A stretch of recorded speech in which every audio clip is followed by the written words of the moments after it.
بسم الله الرحمن الرحیم. د قوانینو صرف په سلسله کې دا زمونږه 22 نمبر درس دی. ان شاء الله تعالی په دې درس کې به مونږه د وعدت والا قانون دا بیانو. د دې قانون خلاصه دا ده چې هر هغه دال چې هغه ساکن وي او تدغه دال نورستو تای متحرکه واقع شي، نو دغه دال دا تا کول او بیا تا پتا کې ادغام کول دا واجب او ضروری دی. خوا که دغه دال او تا دا په یوه کلمه کې وي او خوا که دا دال او تا په 2 کلمو کې وي. د یوې کلمې مثال مونږ سره دی وعدت.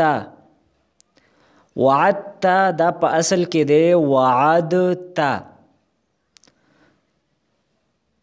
دلته دال ساکن دی او تدین بعد تای متحرکه دا واقع شوی ده، نو دغه دال دا مونږه تا کو او بیا هم تا پتا کې ادغام کو، نو مونږ سره د وعد تا نه جوړ شو وعدت.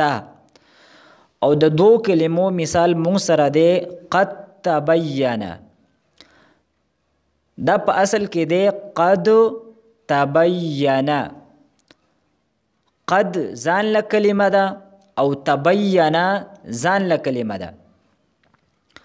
دال ساکن دی او تدین وروستو په بل کلمه کې تای متحرکه واقع شوی ده، نو دغه دال دا مونږه په تا سره بدل کو او بیا هم لفظ تا دم په تا کې ادغام کړه، نو مونږ سره د قد تبین نه جوړ شو قد تبین.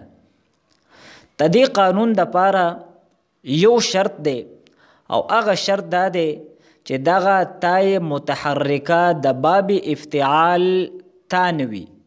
کچری د باب افتعال تاوه نو بیا به پکې دا قانون نه جاری کیږي، بلکې بیا به پکې د اذ ذکر او د اذ ذکر والا قانون جاری کیږي، کوم چې مخکې مونږ په تفصیل سره ذکر کړی دی.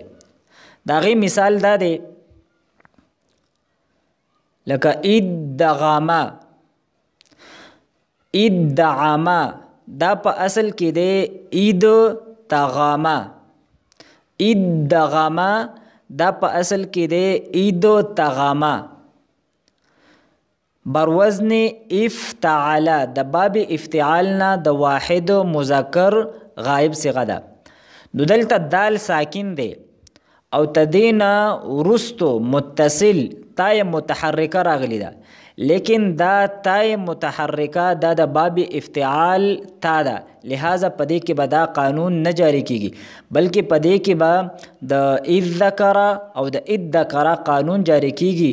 او هغه قانون حاصل او خلاصه دا و چې کله د باب افتعال د فا کلمې په مقابله کې دال ذال یا زا واقع شي، نو مونږ به تای افتعال د په دال سره بدلو، او که بیا د فا کلمې په مقابله کې دال واقع شوی نو دال به مونږه په دال کې مدغم کو، نو دا تا مونږ په دال سره بدل کو، نو مونږ سره جوړ شو اید دغامه. اید دغامه. بیا هم دال په دال کې مدغم کو، نو مونږ سره جوړ شو اید دغامه.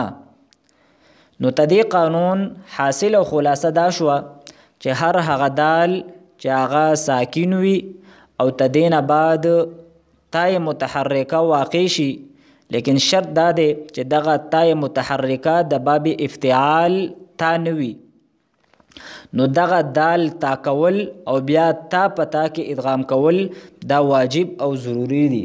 خوا که دغه دال او تا دا په یوه کلمه کې وي او خوا که په 2 کلمو کې وي.